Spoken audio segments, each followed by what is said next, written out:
Hello and welcome to another Royal Reviewer live pop-up chat, and today I am finally going to be speaking about Prince Andrew and of course everything that has been going on with in the press surrounding his friendship and relationship with Jeffrey Epstein. So basically what has happened today is, well, hang on, cast your mind back just a little bit first. So I said that really we'd only ever kind of talk about it on this channel if there was something new to bring to the table.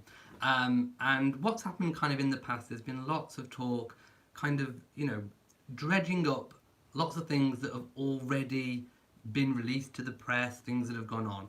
But today we actually have something new, something that is brand new to talk about, and that is the revelation that Prince Andrew has recorded, with full blessing and permission of the Queen, a no holds barred interview at Buckingham Palace for the BBC to be broadcast on Saturday. So, yes, this Saturday at 9 p.m. on the BBC. So, this looks to be an incredibly interesting interview.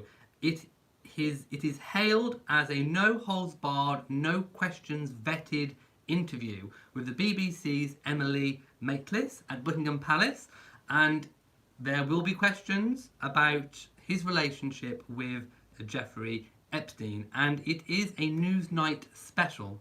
As I said, broadcast BBC 2 at 9 p.m. on Saturday. The BBC has not released any prior footage at the moment. All they have said, and I'll say it again, is that it is a no holds barred interview, and obviously it is surrounding those allegations.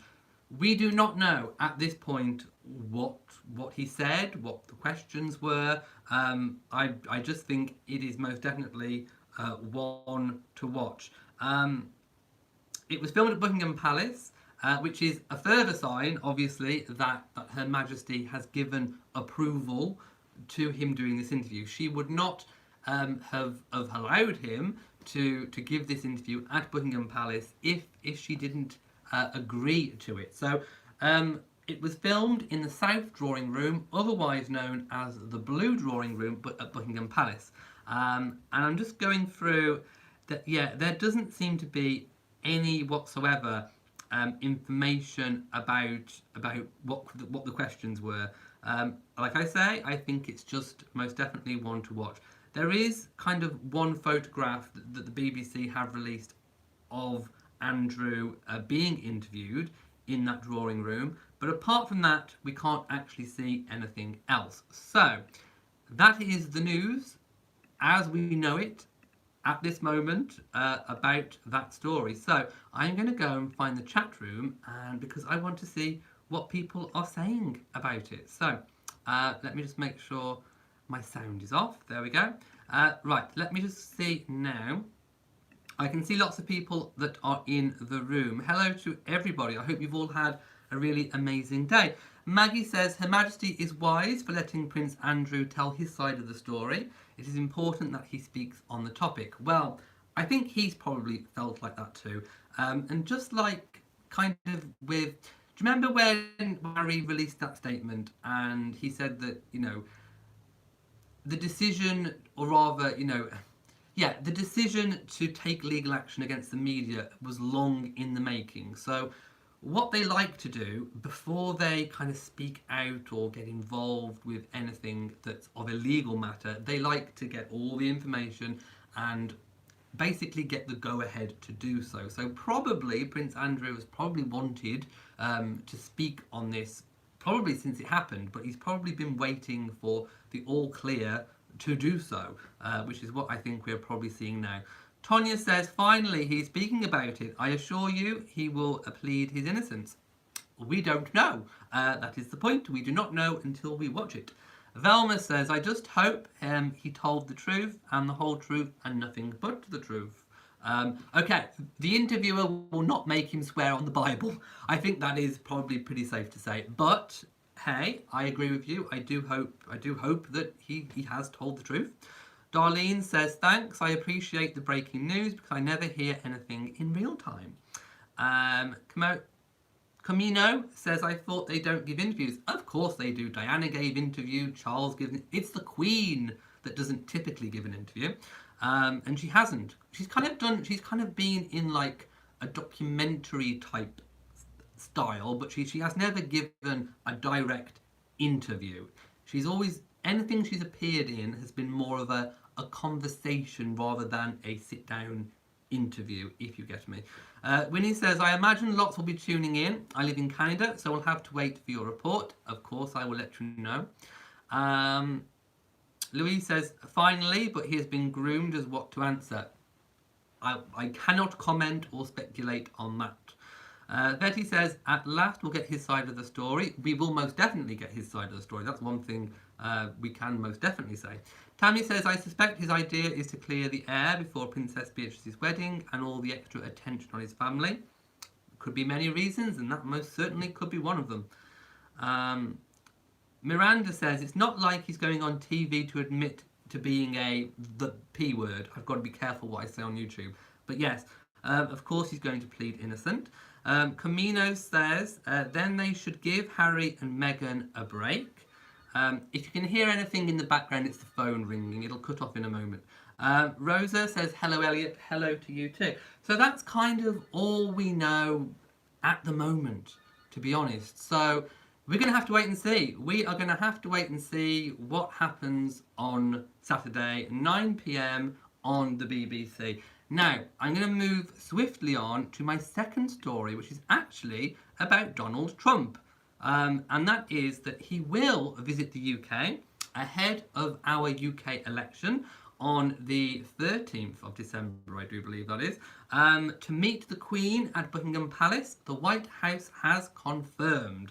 And this is all in aid of a NATO meeting. So the meeting takes place, it takes place between December the 2nd and December the 4th, and it is the 70th anniversary summit of NATO, and it is held in the Grove Hotel in Watford. And like I say, prior to that, obviously, he will be meeting with the Queen at Buckingham Palace.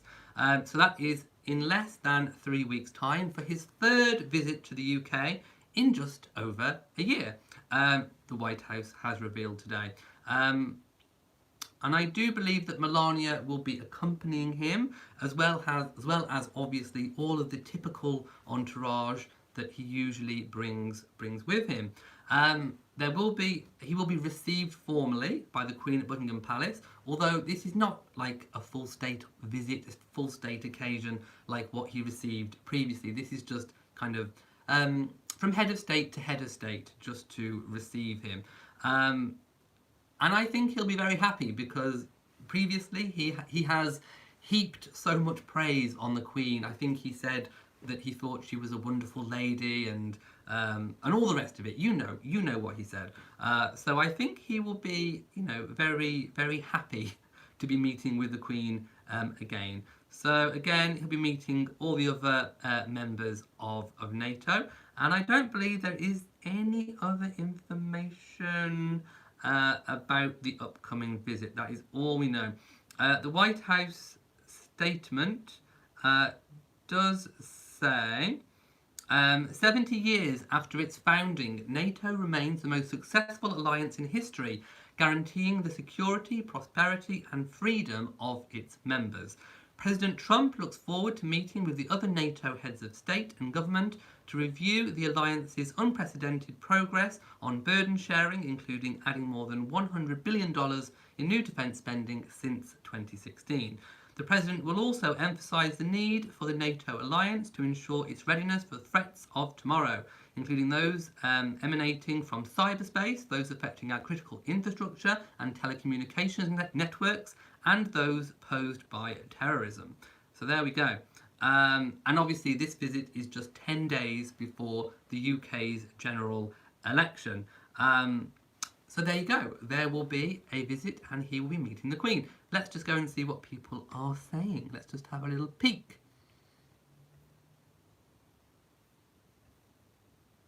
Betsy says, I hope to see the interview with Andrew. Kathy G says, glad Duchess Meghan will be out of town. And Lavelle says, looks like the Sussexes will miss that visit. Well, I mean, it's just a formal reception. There may be, Prince Charles may also be there, but maybe William. Maybe William might be there as well. Bassani Gold says, thank God Harry and Meghan will not have to suffer him. What does he have to talk to Her Majesty about now? It's just a formal reception, so it's kind of just to formally welcome the head of state of the USA to the UK. Thank you to Darlene about the tiara. Is it shining lots again, like the other one yesterday? Stephanie says, Trump and Andrew are longtime friends of Epstein. I'm sure Buckingham Palace will get his assurance that Prince Andrew will get legal pass. Cannot possibly comment on your comment because we don't know. Deborah says, I love your remodel. Been watching, keeping up with you. Hope all is well. Thanks for all you do for us and your kindness most of all. Thank you. Thank you to everyone for watching and subscribing and liking. So, that's kind of all I've got to talk about in a live chat today.